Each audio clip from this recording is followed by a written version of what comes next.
Red light now.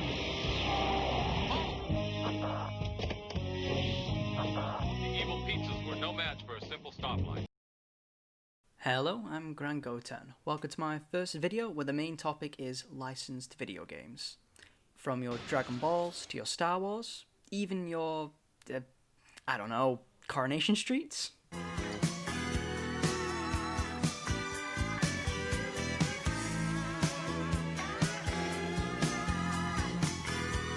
Yes, that game does exist.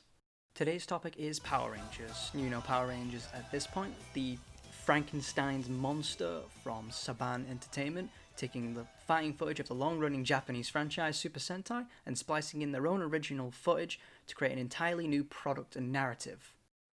Now, Power Rangers has been going on for 20 plus years at this point, and it doesn't seem to be stopping anytime soon, minus the few times it's almost stopped. Now, I've been a big fan of the Power Rangers franchise for quite a long time, from the Mighty Morphin days straight up until Ninja Storm is whereabouts I dropped off when I was about younger. But thanks to the effects of Twitch Watches Power Rangers way back in 2017, I was able to finally witness quite a lot of the franchise's other seasons beyond that, and picked up a few favourites along the way, such as RPM. It's really, really good, actually. It's not important right now, but over the years, since the Mighty Morphin days, Power Rangers hasn't shied away from its fair share of video games. There's been quite a few that are good.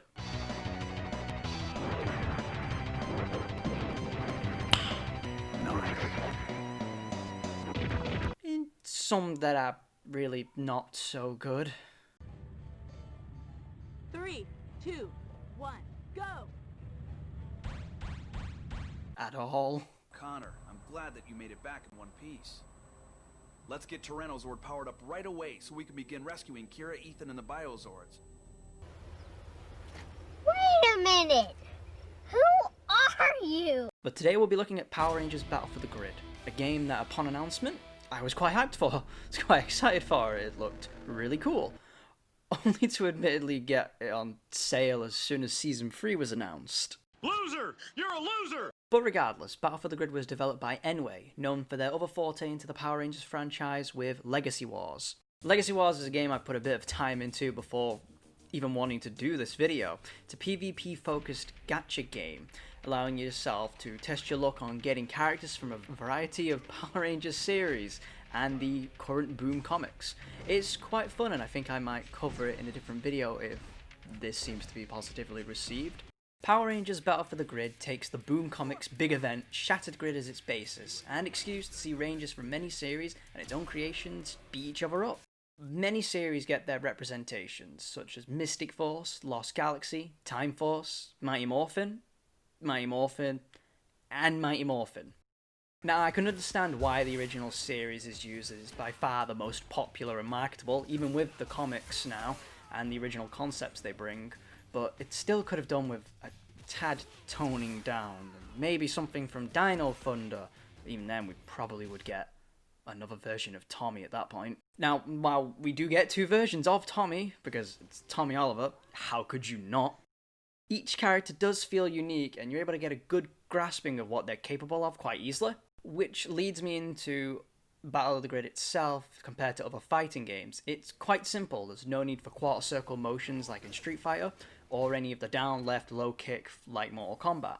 It seems to take more of a Smash Brothers approach to special moves, where depending on the character, you will just need to input a direction with the special move button of your respective console, and the character will just perform said move. Now, Battle for the Grid does try and shake itself up with 3 players, but it also includes Megazords, which are quite a really nice addition to the game, and while they're in a small collection, they spice it up in a weirdly fresh way, adding to the combos that you do, or even just having additional effects.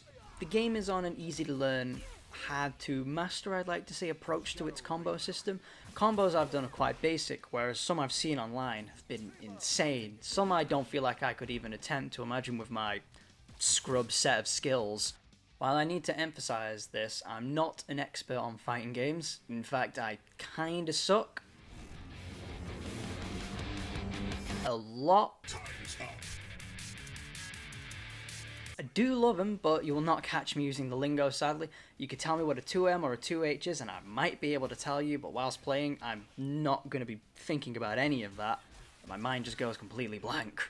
Now, on to the story for Battle for the Grid. As I said, it uses Shattered Grid as its basis, and it does follow the Shattered Grid storyline written by Kyle Higgins.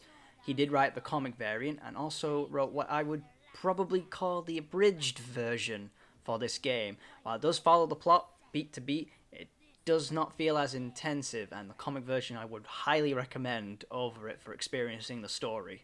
The story is cut into individual acts, which makes it easier to digest, but oh my god, there's so many Mastodon 1 sentries and elite sentries, with the occasional fight with a different ranger, and more than usual, a fight against Goldar, leading up to the final fight of Tommy versus Lord Draken. One issue with the story I did find is more to do with how, rather than increasing the difficulty of who you're fighting, they rather just felt like giving more health bars, leading to me just feeling like I'm punching at a brick wall numerous times over, finding it quite boring near the end, rather than actually testing my skills. My said already bad skills. Presentation-wise, the game likes to adopt two approaches. One is standard character portraits with text boxes, and others are cutscenes.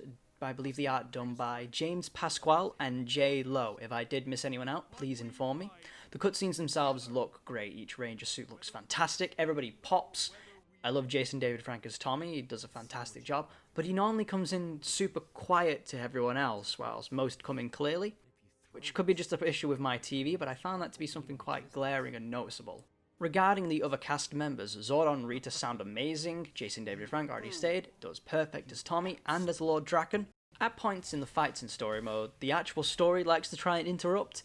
In what I find is a cool idea to implement, it really comes across as awkward.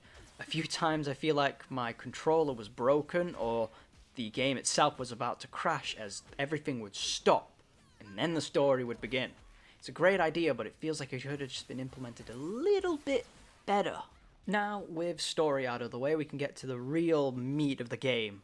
It's online mode, which, need to remind you, this footage will most likely not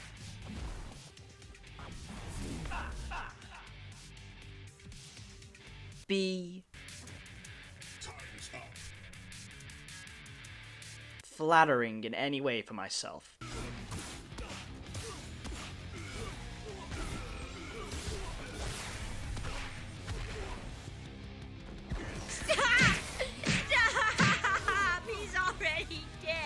I do win occasionally, but like I said, I can't perform any of those really insanely good combos. I'm just not big-brained enough. It's just not built into me. But online, it's just really fun, testing out new characters with friends or strangers. May get my ass grinded down like a putty patroller, but testing out how Trini and the Dragon Armor or the Shadow Rangers or every form of Tommy against people online and seeing what made them work and the little differences that just make them all click felt really good. Despite my complaints about fighting so many Mastodon 1s, it was just a character that clicked with me really well. It's probably was just seeing all of its basic stuff during the story mode, but everything about it just felt really easy and great to perform, and I felt like I was doing a lot better than I could have done with some characters. I still don't think I understand Dai Shi properly. There is something about him that I just don't get. But I'm trying to learn. Think. Regardless, this game is a treat for fighting game fans and a major buy, I feel, for Power Ranger fans itself. Hopefully, as the game progresses, we get more and more representatives from the other series. Like, where's my Lightspeed Rescue love at? You could have done the Titanium Ranger. That would have been pretty cool. Or maybe in space. I would love to play as TJ. Honestly, TJ would be amazing. Forgot to mention arcade mode. Stupid. And training. Arcade mode is just going through a few fights as some characters, ending with a fight against Lord Draken, then cut to credits. Not really much to say about it. Now, while training mode is what you expect, I did say online is perfect for testing it out, but as you'll recall, I'm not smart. So training mode is the true place to test out your characters and the combos, synergy with assists, Megazord options themselves. It's It's perfect. You can set up a lot of options just to test out different scenarios. With Season 3 going 1 out of 3 for its characters right now, Battle for the Grid doesn't seem to be stopping anytime soon. I do feel like I'm going to pick it up at one point for RJ. It does look quite fun. And with its own little pro leagues and hopefully bigger events to come, Battle for the Grid is a game I could wholeheartedly recommend. It's just a lot of fun, and I feel like you yourself would have a lot of fun playing it. So, thank you for listening to my first video, / hopefully watching. I may have put something funny alongside the footage, hopefully. And if you'd like to see more, like, comment, subscribe, or tell me what I did awfully, or just tell me that I'm absolute trash, because it's not wrong. You're not wrong.